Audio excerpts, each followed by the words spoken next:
Hello and welcome to the India Today See Voter Mood of the Nation survey, our biannual tracker that tracks the mood of the nation. And at the start of 2025 in February, what is the mood of the nation after the big election year has come to an end? Let's take our viewers through the methodology deployed by See Voter in doing this poll for India Today. This is the 43rd edition of the India Today Mood of the Nation poll. Rajdeep, with a whopping 54,000 sample size, this poll conducted between the 2nd of January and the 9th of February. And remember, there are an additional 70,705 interviews from See Voter's ongoing tracking data. So there's a total sample size of 1,25,123. And this poll, Rajdeep, will really give everyone watching a sense of how things have changed since the Lok Sabha elections. What would happen if elections are held today? That's right. I think the significance is it's the first major national poll since the general elections were held. So has the BJP recovered lost ground after their numbers came down in the Lok Sabha? Has the opposition failed to capitalize on the momentum? What is the momentum shift as we head into 2025? And remember, since then, it's a 3-2 scorecard. Jammu Kashmir, the India Alliance won, Jharkhand they won, but the big elections in Haryana, in Maharashtra and then in Delhi have been won by the NDA. So interesting to try and get a sense of how things stand if polls are held today. What we'll do is we'll get started with the overall seat share and vote share numbers. So we'll just walk across and take you through what might the new Lok Sabha look like hypothetically if there were to be an election today. So let's take you through the Mood of the Nation February data. This is See Voter data for India Today. On your screen right now, for the first time, this is the vote share projections by See Voter for India Today.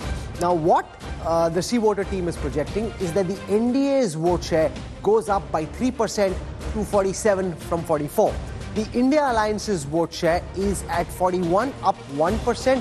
The others come down from 16 to 12. But the big headline there, a 3% bump in the vote share of the NDA. That in a pan-India election is a big change in vote share. How does this translate into seats? Coming up on your screen for the first time, the India Today Mood of the Nation opinion poll. This is what the new Lok Sabha could look like if elections were held right now. Remember, the NDA had come down to 290 odd. From there, this poll predicts that the NDA could be at 343. That is 44 up from the last time. The India Alliance 188, 44 straight down from the last time, and the others at 12. Rajdeep, a massive change here. 44 seats advantage to the NDA, a 44-seat disadvantage against the India Alliance. That's right. The word which is used in sport and in politics is the big mo, the momentum. You've clearly seen in the last few months a major momentum shift. The BJP and its allies winning big elections, as you pointed out, Maharashtra, surprise victory in Haryana, and then besting the Aam Aadmi Party in Delhi just a few days ago. That gives them the momentum clearly. On the other hand, we've also seen the India Alliance become more and more fractious with time. So it's a double whammy. You're growing and the other side is divided. I'm not surprised with these numbers. It almost suggests, Rahul, that the NDA is slowly creeping back to where they were at their peak in 2019. I think there was a mood of the nation when they actually went 360 plus. But this clearly shows that they are moving in the upward direction, the India Alliance the other way Let's introduce you to our guests joining us for this broadcast. I'll start with Raj Chingappa, Editorial Director Publishing at the India Today Group. With me in the studio, all the way from his fancy pad in Dubai, is Yashwant Deshmukh, lead cephalogist at See Voter. Welcome, Yashwantji. You have Rahul Verma joining us. He's a fellow at the Center for Policy Research. With us on this broadcast is Yamini Iyer, joining us from the United States at Brown University. We have with us Rajat Sethi joining us, this time outside our studio. We have Manisha Priyam and Shankar Iyer joining us as well. Which is also why Raj Chingappa's team has come up with that headline on your screen. Back with a bang. You got a Modi waving very happily. And you're saying he's back with a bang, Raj? Yep. And if you see the results as it unfolds, apart from what you just said right now, you will see it's a remarkable turnaround. As Rajdeep had said, they were down in 2024 general elections. It looked like they were on a downward slide. To arrest that slide, and the fact that Maharashtra and Haryana were seen, based on the Lok Sabha results, to go clearly towards the India and the Congress, for them to then swing that around and bring it right back to their ground, firstly. And secondly, I think the point is that the BJP, if you look at the actual numbers, is heading for a majority that's there. So what I think this mandate does, if your next figures come to show it, is that the BJP or the NDA government can now function as Modi 3.0. Rajdeep, you want to take our viewers through that data? Yeah, for the seat share numbers for the parties. Let's look at the seat share numbers for the parties, because I think they offer an interesting edge to where we stand today. If elections, remember this is if elections, general elections were held today, as per the India Today See Voter Mood of the Nation, the BJP is above the halfway mark. They're at 281.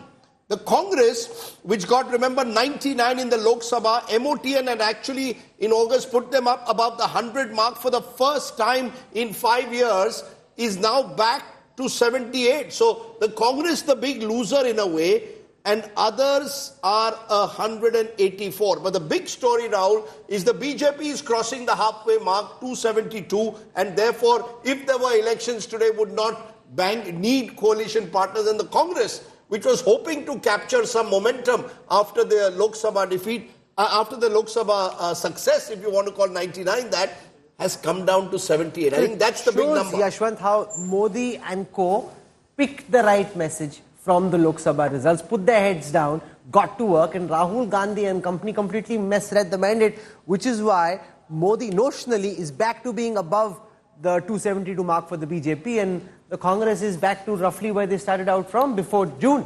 I think what it tells us is that they are really quick learners, because it's not just about our poll or what we are finding. If you see even the actual results on the ground, the sheer, the audacity of them winning Haryana and then sweeping Maharashtra the way they swept Maharashtra, and then for them the cherry on the top is Delhi. I mean, that's fine. But Delhi, they already had 7-0 in Lok Sabha. So it's a different way of thinking.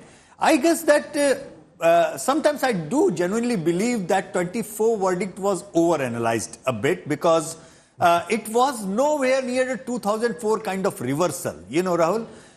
I mean, look at the way that BJP's main losses in that mandate were coming from the states where BJP had internal issues. Maharashtra, the moment they got over those issues, back with the bank. Haryana got over the issues, back with the bank. Rajasthan, for that matter, in poll. I mean, Rajasthan, it was puzzling to me because BJP in Lok Sabha election polled almost 50%. Congress was at 37%. Still, their seat shares were equal. With 13% of gap, which two parties have an equal vote share? Never happens. Only thing which still should trouble them a bit, that their recovery in Uttar Pradesh is still not that strong that they would have believed that it should be.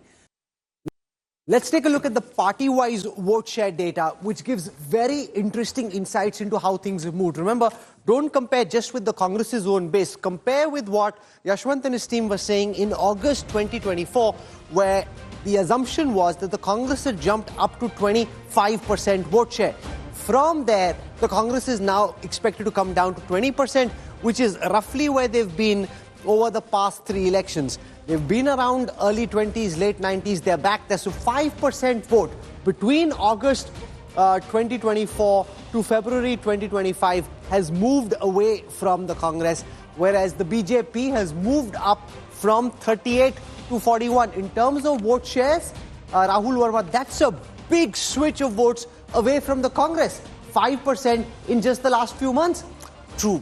In some ways, Congress, if you look at, was 21% at Lok Sabha 2024, said that they're roughly there. BJP has gained. Because Congress is at the same position in terms of vote share, and in 2024, most of their seats had come in states where allies helped them. Now that there is sort of like problems happening even within the India alliance, even at the same vote share level, their seats are going down. In fact, very interestingly, Rahul, some of the Congress's allies are now pointing out that this 99 number should be judged also against how many seats did the allies help them brought with. them in. You know, whether a Samajwadi Party in the case of an Uttar Pradesh, Maharashtra. whether it's a DMK in the case of in Tamil Nadu, or indeed NCP, Shiv Sena and Maharashtra, where the Congress was the single largest party. So I think there was a misreading where the Congress saw their 99 number. They started believing apna time aayega, we just have to last out the next 4.5 years. Yeah, my sense, Rahul, was they survived. They haven't yet revived. I mean, even here, they're still at 20%. They have the potential to grow, but you've survived. You've not revived. Revival means you've got to start crossing 25%. You've seen that meme, Rajdeep, which went viral when the Delhi results came out. There's one senior Congress leader. He's standing at a petrol station, and the petrol attendant is saying, "Zero check kar lena." You know, it's a bit like that. I mean, you're saying they survived. 20% is nothing. They can be in opposition for as much time as required. I mean, Modi's gone up from 38 to 41. That's the big number. No, sure. The reason I use the word survive is because also it wasn't just how much they rose by, the fact that the BJP came below 272. No, I don't understand. The moment they came. I'm looking at it how have you no, but psychology. Arey boss, aap har match haar rahe ho. You are saying you are surviving. You are just showing up to play and be beaten each time. How are you surviving? This is precisely what I was discussing with Raj. Take Yashwant's earlier comment that, look, maybe we overanalyzed the Lok Sabha 2024 elections. The BJP's momentum was there for some reason. We couldn't look at it as a slide. But let's also give the BJP credit for what has happened right now. It is that they learned their lessons much better than the Congress ever did. They changed their strategy. Yes, if you looked at Haryana, they had a particular strategy where they put the local leaders right there in front. They downplayed Mr. Modi, who was on a blitzkrieg during the Lok Sabha election that he was projected, went to Maharashtra and gave the same sort of treatment to their thing, and then modified.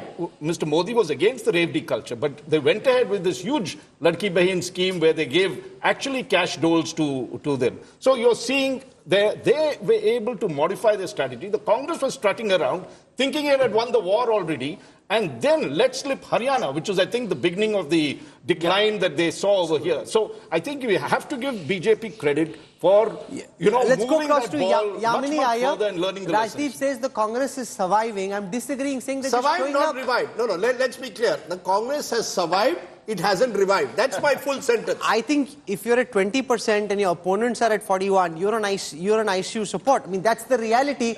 Whether you acknowledge it or not, I mean, that's the reality. 5% switch in favor of the BJP, 5% switch away from the Congress, 3% switch in favor of the BJP. That's really the sum and substance of what's happened since June.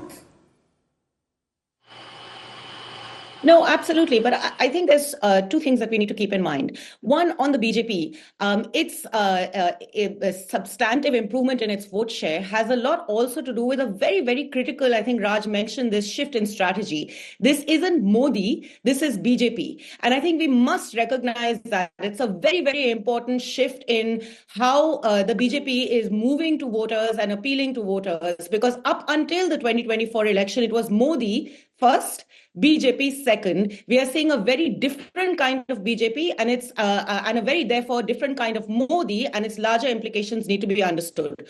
On Congress, it's always been on thin ice because it has a fundamental organizational challenge. I think what it managed to do in 2024 general elections was, through the alliances, in some ways overcome its organizational weaknesses, and it assumed briefly that in the process of having achieved a little bit, shown some signs of interstices between survival and revival, as it did after the general elections, some momentum, and it forgot that fundamentally its foundations are weak. Congress has slowly started trying to develop a distinctive ideological claim, which is an important way in which it is projecting itself in opposition to the NDA and the BJP. But what it simply is not doing is to solve for its foundational problem, which is its organizational structure. Without that, nothing will move. You know, I was quite stunned, Rahul, and I want to share this. Yesterday, I met a Shiv Sena MP. Now, Shiv Sena is an ally of the BJP. All NDA MPs, Lok Sabha, Rajya Sabha, were assigned specific constituencies in Delhi, including Shiv Sena MPs, and were told even to go down to the mandal level and kept there for 7-10 days. They were given a yellow envelope and were given places they had to visit. And at the end of the day, they had to give a report card. Now, that is the level of penetration and micromanagement on one side. And on the other side, the Congress, which, for example, fought the Delhi election, but simply appeared to fight it by the end only to defeat the arm, not to grow themselves or to win seats. Now, those are two very different strategies. One is playing to win, and the other seems to be either to play to survive or to, or to end up undermining your own allies. And Shankar Iyer, the problem here is the Congress has gone into this stage of stasis where nothing is shifting and changing. It's not as if, for example, since Haryana to now, they haven't been able to decide who the leader of the opposition is. The BJP is learning its lessons, moving with speed. The Congress is talking and changing nothing, and I think the numbers reflect that. The NDA from 299 going up to 344, hitting close to what used to be their peak. The India alliance sliding from 232 to 188. Shankar Iyer. Well, the simple fact is that the Congress sort of woke up in 2024, took an Uber ride along with its allies and got some seats. What the BJP has done is like a good conglomerate. It issued bonus shares, knowing that the shareholders were unhappy. So if you look at the freebies that were launched in Maharashtra, those were designed by Ajit Pawar and Eknath Shinde. If you look at the income tax cut, I am pretty sure that the RSS Nagpur messages came through that the middle class is unhappy, which is also reflected. The RSS had asked the government of India to stop publishing and grandstanding about the GST collections. So the BJP